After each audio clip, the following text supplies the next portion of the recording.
Welcome back to the Two Black Runners podcast presented by the Running Report. And this week we have something like totally different. Now, we still have our podcast that's been released on all streaming platforms from Apple Podcasts, Spotify, and Stitcher or Google. Wherever you listen to podcasts, you'll be able to find the Two Black Runners podcast.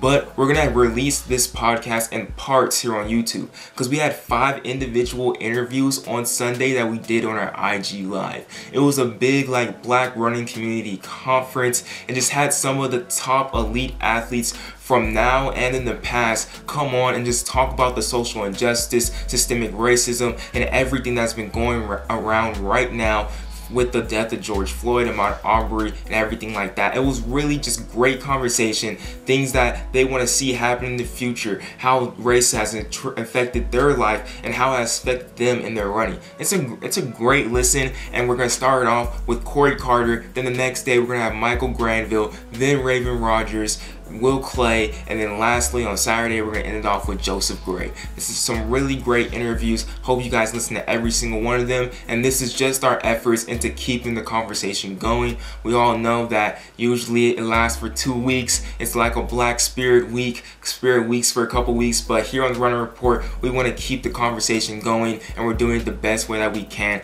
by bringing you to the issue, and we're bringing you right to the black perspective and in the track community. And this is all hosted by Aaron Potts, my brother, the other black runner in Two Black Runners, and he did his thing, bro, on IG Live. So Aaron, take it away with our first guest, or second guest, or third guest. I think I'm gonna reuse this. Aaron, just take it away. What up? What up? What up? How you doing? I'm good, bro. How are you? I'm great. I've been having a great time talking to my beautiful black brothers and sisters. It's been tight. Yes, sir. It's definitely dope. But Will Claye, man, if you guys don't know Will, man, this dude, one of the best triple jumpers of our era for show. Him and Christian Taylor. I mean, you guys are the guys. And what I love about Will Claye is, bro, you do it all, man. You got the fashion, you got your music, like that's dope. But one thing when I thought about you, when I was looking into you, is your music and your faith. But also what interested me about you and your family, you said is from Sierra Leone, right? Yeah. I'm actually a first generation born in America. All my family was born in Sierra Leone besides me. So for you, was it any different? Like the talks about race, because your family came here to somewhere for some opportunity, and to see, you got to see like how Americans treat people that look like you. Did you ever think of it like that, or? Yeah, because it happened, to my parents, and it happened to me growing up, so it was never really a talk like this is how you're going to be treated or that. It was experiences, more so, and we would talk about the experiences that we had, as a family, dealing with racism, like us going out to eat or whatever it may be, like, and it was racism, but at the same time, you could tell that my family, when we moved around, you could tell we were from Africa. So Yeah. it was that on top, like, you know what I mean? Of being black, it was like, oh, they're African too, like, so they're like, at that time, Africans were seen as like, okay, this is like the 25 cents a day commercial. Like, that was what you like Africans were known for at the time. And so, yeah, that's what I experienced growing up. And, I just, to be honest, it hasn't changed. Nothing has changed, from back then to now. Nothing has changed. Literally nothing has changed for centuries, you know what I mean? And we're still dealing with this today, as far as being mistreated by our system as a whole.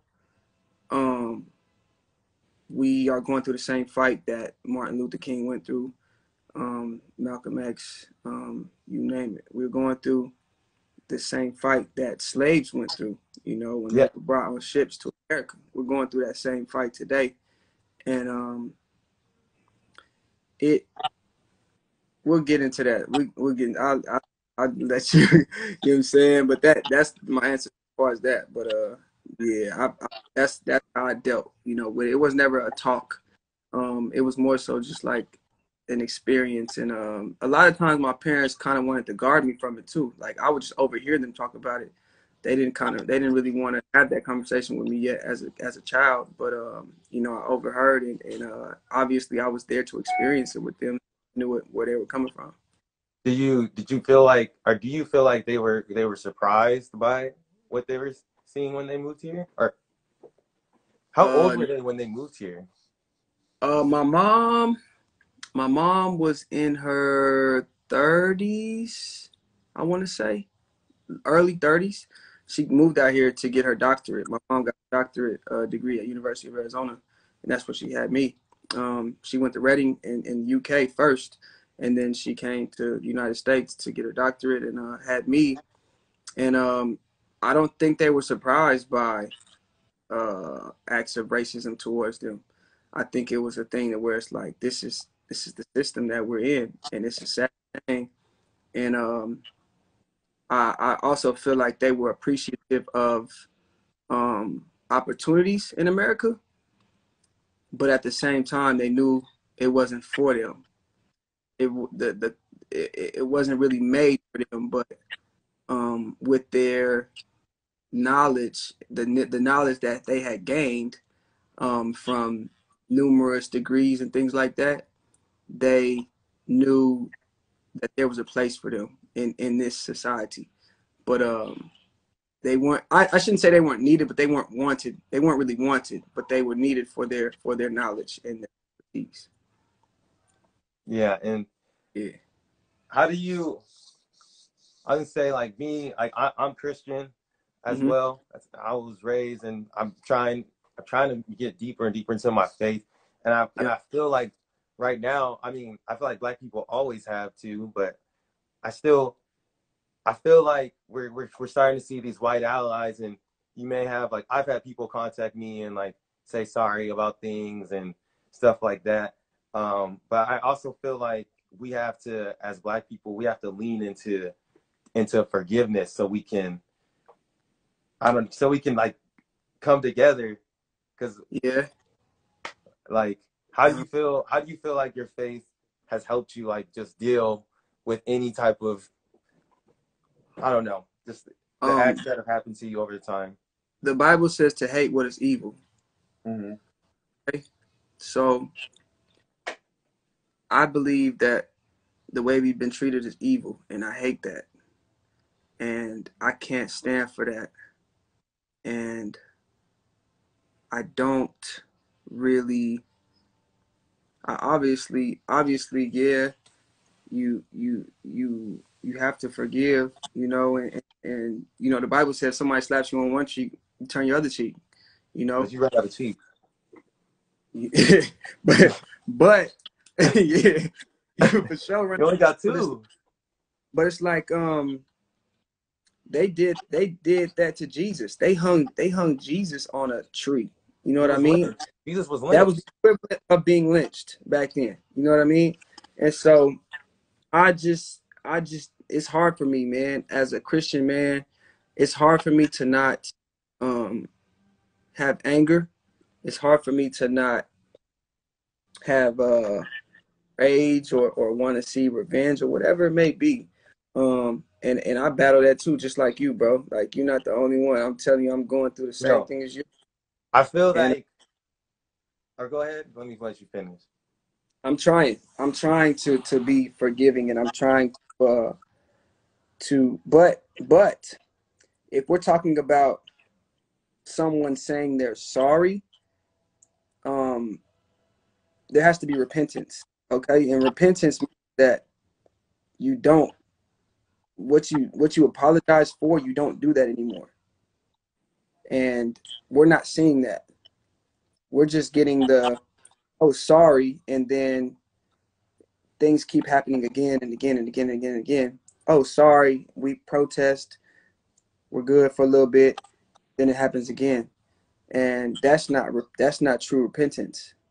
You know, that is just like it's just like a quick coddle, like, okay, yeah, sorry, baby, like, yeah, I just killed one of your people, but you know, we apologize, you know, and then you start to feel better because who we are, we're forgiving as people, and so we're like, all right, yeah, they really, you know, they're really for us now, man.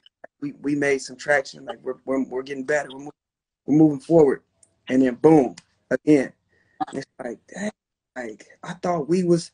I thought Martin Luther King and everyone in the past thought they did that for us to be where we are today. We having the same conversations right now that they were having back then.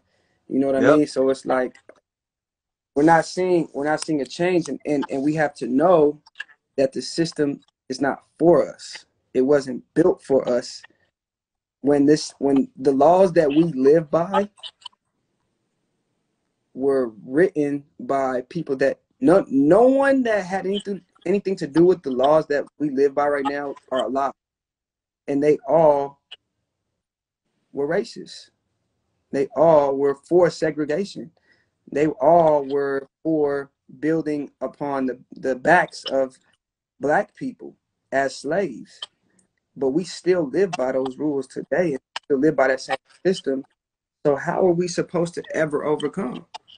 Like that's it's not for us. No, You it's know? not. That's just It's not. It's yeah, never been for us, bro. It's never been for us. And I was gonna say, like, yeah. I sometimes like I was telling Raven that like with the trauma and stuff, that it's Mm-hmm. like I felt like a fire in me. And like we don't know where our ancestors are from. And like my dad always says that we were like my family was like warriors. Like he always sends me this strong picture of this African man. Like we were like we were warriors or like Maasai warriors, you know? And I feel like the trauma and stuff too, but the fire I feel in me, I feel like that's my ancestors, bro. Like speaking like through me, Yeah.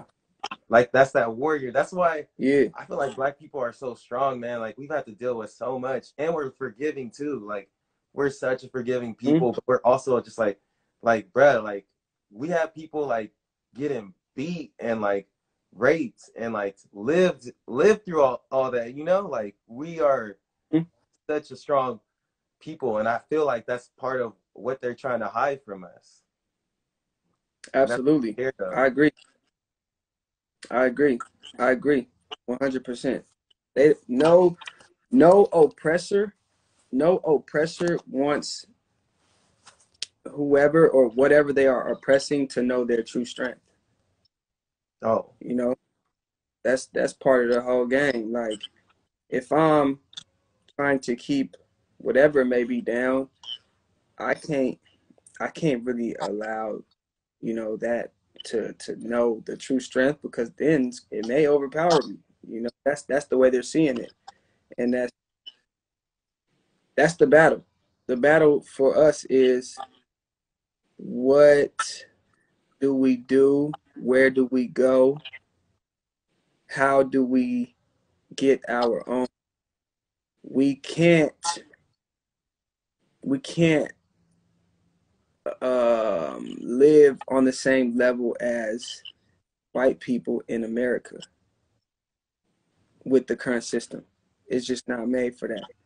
It's just not.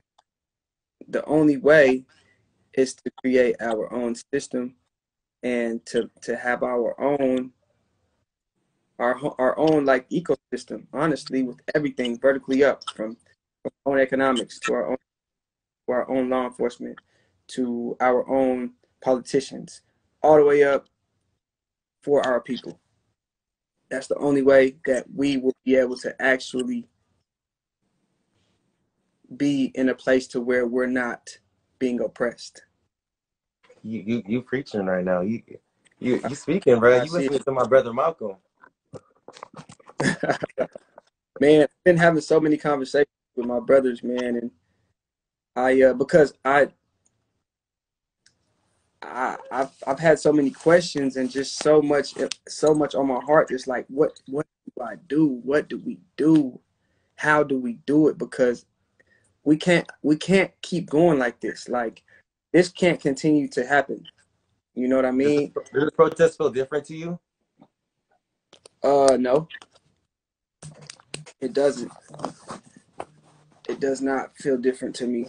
I don't think that like my wife went to a protest. Um, she went to a protest last week with her friends, and they were screaming and and saying their piece and saying what they wanted to be heard. And soon after that, they were sprayed with tear gas, and everyone ran. And it was like you leave from there and you're like, okay, like what did I really, who did I influence? Who did I really like leave an impression on with what I said? And it's hard to really to really know like what effect was really made, in that sense. And it's like trying to go to the oppressor and be like, please, please, please, like just understand you guys are wrong and change, please, so that we can be as powerful as y'all. They looking at us like, why? Why would we do that? We're great. We're in a great position. We're above y'all. Why would we give y'all the power to be equal with us? That's never what we were here for. You know what I mean? So it's tough to think about the protests, and it's like, um, I can't really. I'm not against protesting. I think that there's a place for it, but I don't feel like real change. Not even change. It's not even about change at this point. It's about building for our own. It's not even about build. It's not even about change anymore. There's nothing to change. It's an actual whole or not even rebuild, but just building of African American people in America. That's it. Do you think that's actually possible in America? Yep, I do. Feel like it's gonna take a lot of organization. It's gonna take a lot of unity, and there's gonna be a lot of bloodshed. Um, it may come out to be a war, but we've been at war. We just didn't know who we was at war with, but we've been at war. We just don't have we we just ain't like we ain't have a war mindset, but they've always been at war with us, from Black Wall Street being bombed to George Floyd being killed. Those are of war. Those are acts of war, bro, against Black people. So we have always been in war with them. You know what I'm saying? But it's like you said, we're forgiving. We're like, oh no, we just got to talk to them and say our piece. They'll understand. Mm-mm. That's not happening. You know what I And mean? So I think it's gonna have to come down to us really organizing our own. Not this, and this doesn't. I'm not even trying to put down white people. I'm not putting down white people. I'm just saying what they have is for them, and we need something for us. We need our even I feel like even Indians, like Native Americans, have their reservations. They have their own funding. They have their own government. And like I'm from Arizona, so there's a lot of reservations in Arizona. And I can't even drive through. Like you can't even go through their neighborhood. Like have the whole blocked off. Like their own schools, their whole thing is theirs. You know what I'm saying? They may have a casino where people can go to, but that's to fund their reservation for them. And they don't pay taxes. They don't pay taxes in America. You know what I mean? But we don't have like that as Black people. And I think that those are the types of things that we need to look into and we need to try to establish. And I think that would change the narrative for us. yeah, and I definitely think that there just has to be something because you got to do right by Black people. Like Mm-hmm. how are they trying to do it through the Native Americans, like you're saying, with the entire reservation? There has to be something put in place that is like, hey, this is for Black people because of all of these if there's systematic racism, there has to be a system to stop it, you know? And I don't know Who's how. who creates the system to stop it? That's the thing. Well, Because who we didn't create can this. we create it though? Can we? Can we create it on our own? Will they allow us? No. You're saying, can we create a system to police their system?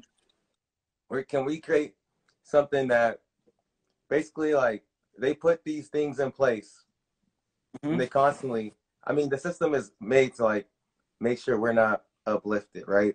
Something to like Yeah. counteract that. Is that does that make or might not make sense? I think that's possible. I think that's possible. I think that sounds like war. I hope not. I That hope sounds not. like that's what it I feel like sounds like, because that's what our country has like lived and survived upon, is war.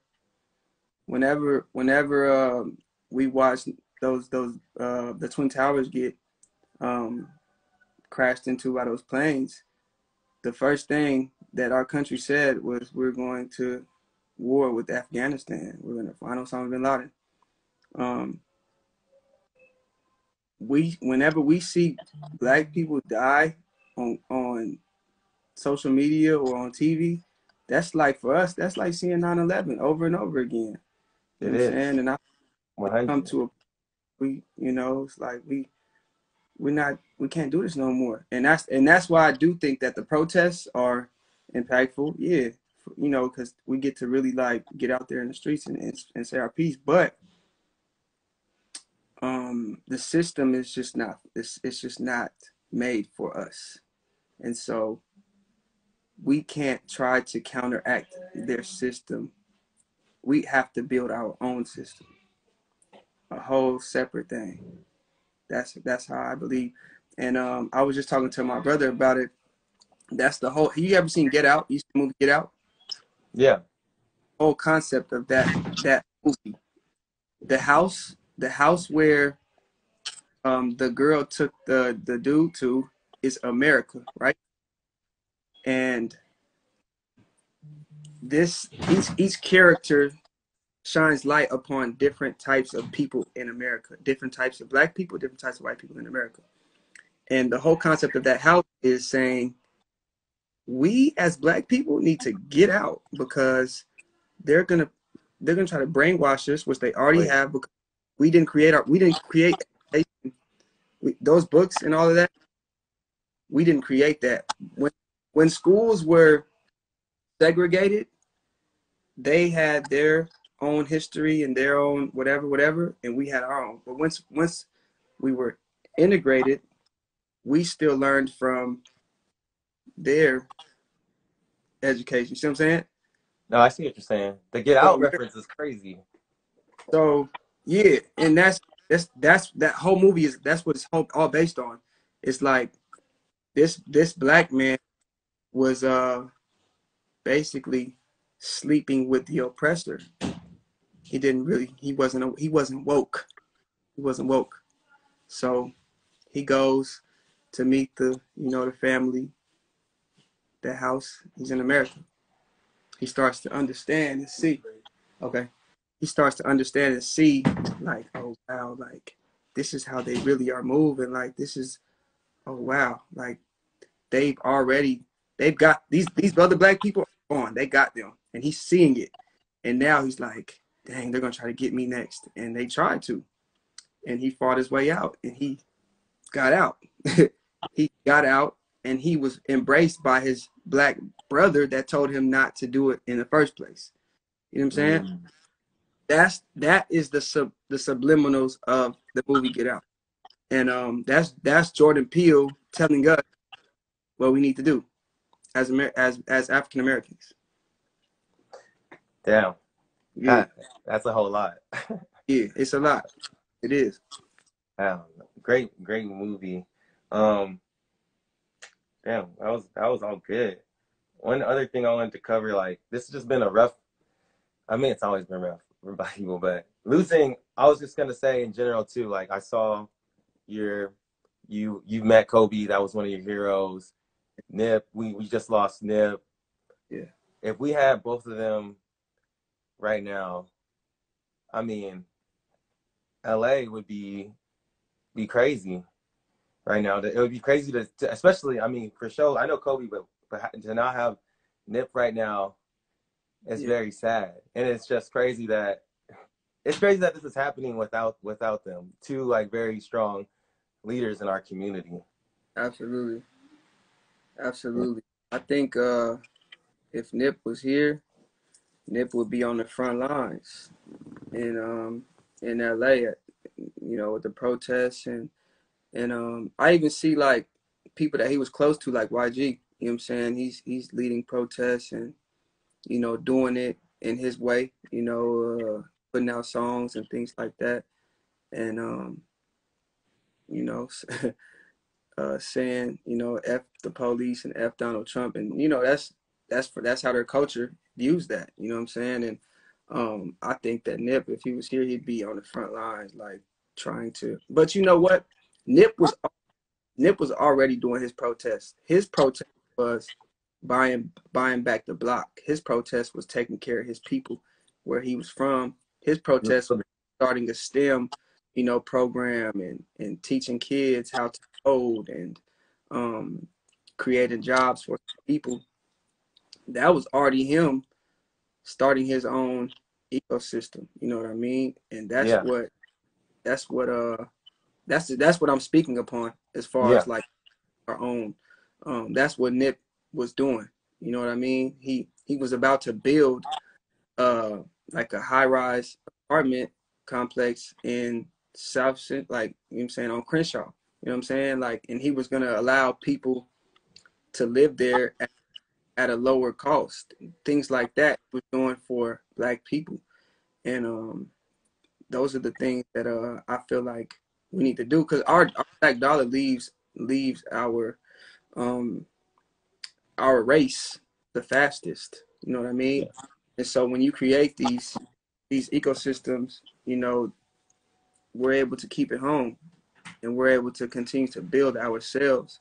And I know, I mean, those are principles that Nipsey had that like people like us can learn from and continue on, to where we don't have to depend on, the current system that we are under. Yeah.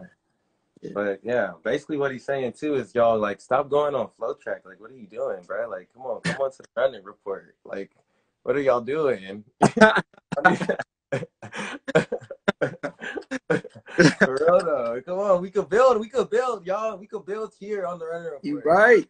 But You no, can for real though. Like honestly, can what build you're it. saying, like the stuff when Nipsey passed is like when me and Joshua really got into this. But like that's I've learned a lot from Nipsey Hussle though. Like I'm not even gonna lie, like Yeah. and like trying to like build my own and trying to be an entrepreneur and you really got to go back and listen to all of his music, man. He has dropped so many gems, so many gems. Mm-hmm. Wait, someone asked a question.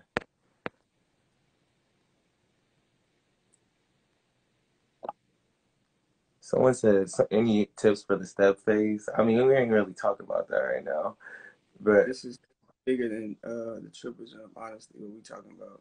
yeah, we really You can not. send We me a can't DM. answer that. Yeah, send me a DM and I'll answer that question later. Whoever said that, make sure you do that. But other than that, I think we hit it. We hit it all. Sure, man. Um, but thank you, thank you for coming on.